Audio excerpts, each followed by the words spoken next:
Kada serentak sudah selesai. Kita belum, walaupun belum ada perhitungan yang suara secara resmi, tapi kita sudah mulai mendapat gambaran siapa yang jadi pemenangnya melalui quick count di Jawa Tengah dan khususnya Kota Solo. Cawe-cawe Jokowi itu luar biasa, berhasil memenangkan kandidat yang didukungnya, dan itu sebenarnya kita nggak terlalu terkejut ya karena demografi pemilihnya di sana. Tapi di Jakarta Jokowi gagal. Ya, kandidat yang diusung oleh PDI Pramono Rano mengalahkan pasangan RK Suswono, eh, dan ini walaupun belum 50% plus tetap saja namanya kalah ya. Eh, Kalau plus apalagi ditambah dengan suara independen yang sampai 10%. Artinya ya ini sekitar 60-an% itu menolak calon yang didukung oleh Jokowi.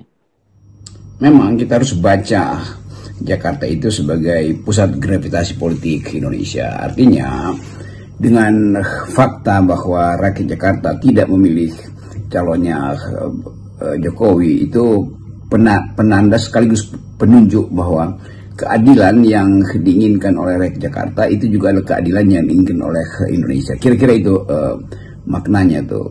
Kita tahu bahwa Jokowi ingin sekali Jakarta itu dia kuasai, dan keinginan itu tentu dimaksudkan untuk memperlihatkan grip dia pada politik Indonesia. Kan itu dasarnya tuh.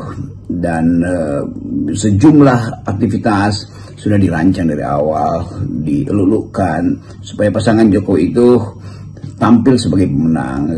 Presiden Prabowo bahkan harus turun lapangan untuk memastikan bahwa persiapan yang hendak membawa Ridwan Kamil ke DKI 1 harus dibuat matang sematang-matangnya. Kita bisa anggap itu sebagai perintah dari Presiden Jokowi, karena kita bisa melihat bagaimana raut dan wajah Pak Prabowo misalnya waktu di Jawa Tengah harus mendukung paslon yang dipilihkan oleh Jokowi. Demikian juga di Jakarta. Tapi Jakarta punya kondisi psikologi yang lain tuh. Karena itu mudah dimengerti kenapa Prabowo hanya membacakan surat atau hanya surat dukungan itu yang dibacakan, bukan ikut kampanye langsung. Tapi itu semua sudah selesai dan PDIP memenangkan Pilkada Jakarta. Penanda pertama bahwa kemampuan PDIP untuk bertanding itu tetap unggul, dan kemampuan PDIP untuk menghalangi